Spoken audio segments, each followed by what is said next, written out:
What's going on, everybody? Today we're going to take a look at things to know about living in Scottsdale. So if you're one of those people who's considering moving to Arizona's premier suburb, Scottsdale, Arizona, this video is for you. So let's do this.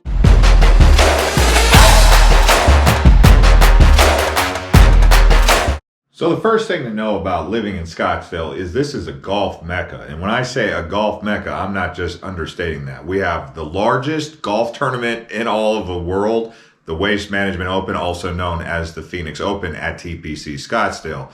All across Scottsdale, wherever you go, Troon North, there's gonna be golf courses. So when you come out to Scottsdale, be ready for the golf lifestyle. It's really popular out here. People come from far and wide to play these courses in the winter time because we get such great weather, but golfing in the desert can really be spectacular, magical, and pretty nice.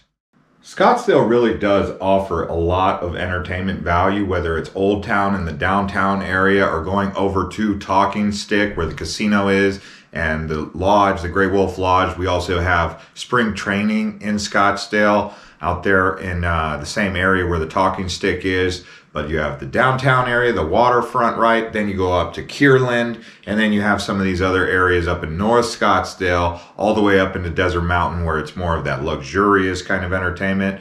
But Scottsdale is really an entertainment hub, except for in the summertime when everyone leaves, then it kind of calms down a little bit because it's too hot. But Scottsdale and entertainment really is a big thing out here.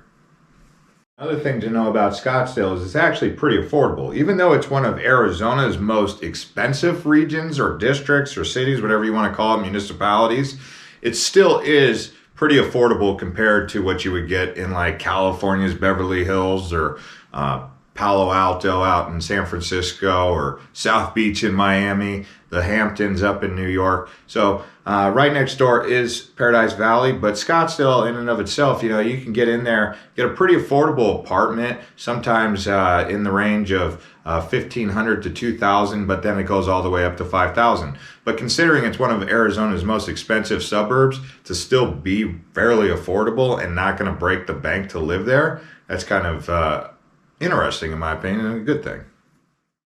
So out here in Scottsdale, believe it or not, art and architecture are pretty popular. You go down to downtown Scottsdale and Old Town, you'll see lots of galleries, and you go see the architecture around the waterfront. Really an art deco city. And then you go up north to Kierland, you see more art, and there's not too many starving artists out in Scottsdale, and the reason is because there's big money coming in here, and then they like art in their house, and so it's created this like artsy kind of feel to the town. So Scottsdale does have a very art-friendly, architecturally friendly environment and setting. And to expand on that with the architecture, you have Taliesin West, which is where the famous architect Frank Lloyd Wright actually set up that place. So you have Frank Lloyd Wright architecture across Scottsdale, and even into Tempe you'll see some of that. So that's a big name. They even named the boulevard Frank Lloyd Wright Boulevard after him. So there you go. So in terms of safety, which is really important to people, Scottsdale is considered a fairly safe place. Not too much crime. South Scottsdale does get its fair share of crime, but for the most part, the whole town of Scottsdale, especially as you go further north, is considered safe. Like the most dangerous thing you're going to do is drive your vehicle, but for the most part, low crime, high homicide, all that stuff, not really a big issue out in Scottsdale. Every once in a while, you get a big deal that happens out there, but overall, pretty safe place. So Scottsdale is actually the resort capital of Arizona. You have TPC Scottsdale, you have the Westin, you have the Marriott over by Desert Ridge. Then you go north, you have the Four Seasons up in Troon. This whole area of Scottsdale, even if you go south, the Phoenician at Camelback, you have this whole area where there's a lot of resorts. So people come from far and wide to escape the snow, come out to the desert, and kind of live in the sunshine for a little while. Because at the end of the day, Scottsdale gets over 300 days of sunshine per year. So that's pretty important for people. So it's a nice escape from that snowfall. You come out here and you get 65, 70, 75 in the middle of December and January. That's pretty good, right? So that's why it's the resort capital of Arizona. Nice foothills, peaceful lifestyle, safe, high-end living, and that's it.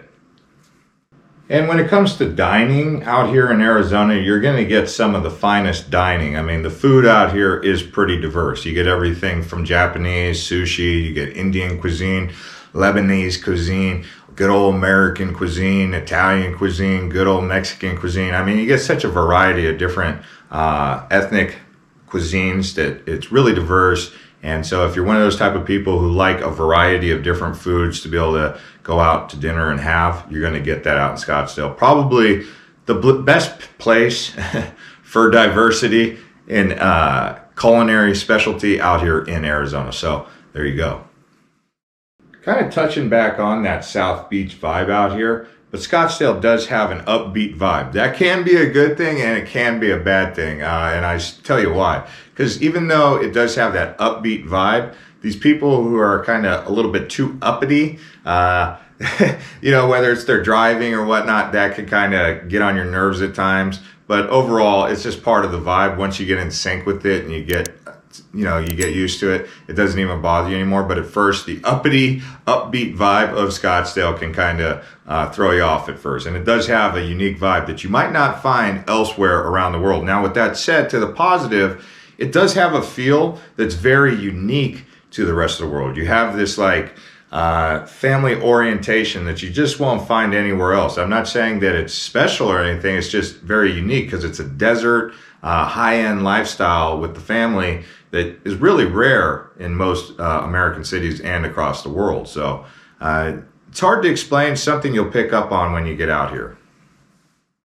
And to kind of touch back on the outdoor activities thing out here, you have lakes that are nearby, but a lot of people, they go hiking up into the McDowell Mountains. They'll hike Camelback Mountain. Lots of different desert preserves to hike. Even if you go north, you have Black Mountain up in Cave Creek, Carefree, the boulders. So lots of hiking. That's a big thing that people do. I already touched on golf being really popular. Any sort of outdoor activities that involve water in the summertime, whether it be going to the lake, going to the river. The Salt River is not too far away. Bartlett Lake's not too far away. So you got this very outdoor activity kind of lifestyle. People who get quads and dirt bikes and sand rails, they like to get out there and go in their toy haulers and whatnot. So very outdoor friendly lifestyle, more than just golf, more than just swimming in a pool, but hiking and all that. So pretty good place if you're an outdoors type person. Yeah, so in conclusion, if you're looking to move to Scottsdale, hopefully you guys enjoy your stay. I will put a link to a real estate agent in the description that you guys can reach out to and get more information from. And look forward to seeing you guys out here. And have a good one. To all you new subscribers, thanks for keeping up with us. And to all the loyal subscribers, extra special thanks for keeping up with us. We do have merch coming out, so stay tuned for that. Check in the comments and in the description for that as well.